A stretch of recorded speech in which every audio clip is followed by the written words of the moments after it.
Hi hello नमस्कार, मी संजीवनी आणि स्वागत करते तुमचं माझ्या नवीन अशा व्हिडिओमध्ये.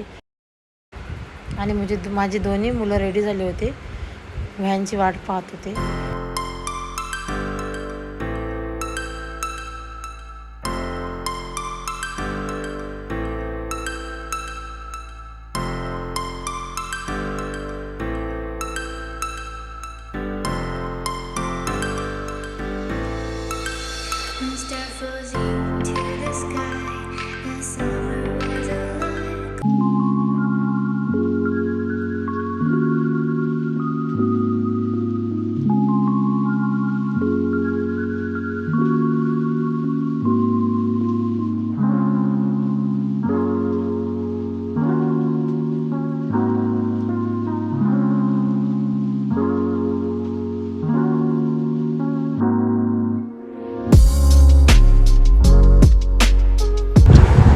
आज आहे माझ्या विराटचा बड्डे.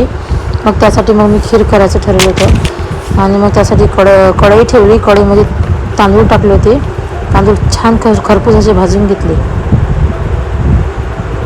त्यामध्ये घी टाकलं, साजूक तूप टाकून मग मी छान असे लालसर होईपर्यंत तांदूळ भाजून घेतले.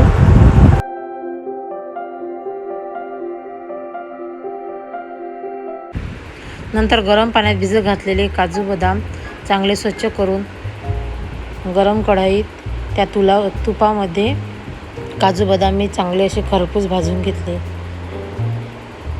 हे खरपूस भाजलेले काजू बदाम आणि तांदूळ चांगले असे लालसर होईपर्यंत ते सगळं जिन्नस थंड झाल्यानंतर त्यामध्ये थोडंसं पाणी टाकून छान अशी बारीक पेस्ट मी तयार करून घेतली.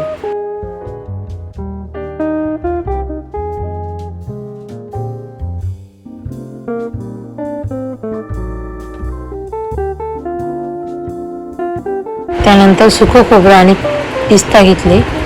सुकं खोबरं हे घिसणीच्या सहाय्याने छान असं बारीक करून घेतलं.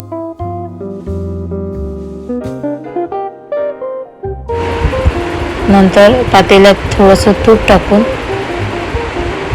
गरम झाल्यानंतर त्यामध्ये सुकं खोबरं जे आपण बारीक करून घेतलं होतं ते खोबरं आणि त्यामध्ये दूध घातलं. दुधाला चांगली उकळी आल्यानंतर त्यामध्ये साखर टाकली आणि खीर चांगली शिजू दिली मी थोडा वेळ. त्यामध्ये नंतर काजू बदाम आणि तांदूळाची पेस्ट टाकली, ती पण छान शिजू दिली.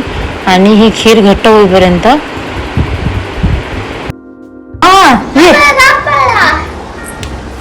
नको. कुठे काय पडलं? कसं काही कर. अरे विराटचा दात पडला बघा, कसा दात पडला. स्कूलमधून विराट घरी घेऊन आला. त्यानंतर गरमागरम अशी मी पुरी बनवायला घेतली.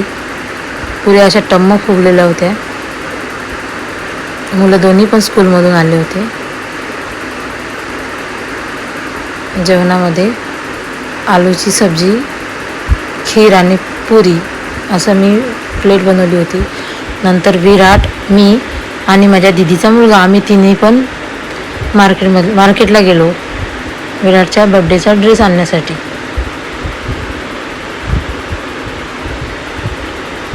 खूप सारे दुकाने शोधल्यानंतर विराटच्याच पसंतीने विराटला ड्रेस चॉईस केला. तर हा होता तो विराटचा ड्रेस, विराटने चॉईस केलेला.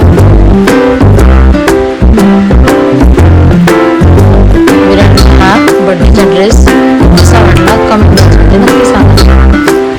विराटचा हा बड्डे माझ्या ताईच्या तिथं सेलिब्रेट केला गेला. ताईने पण एक केक आणला होता.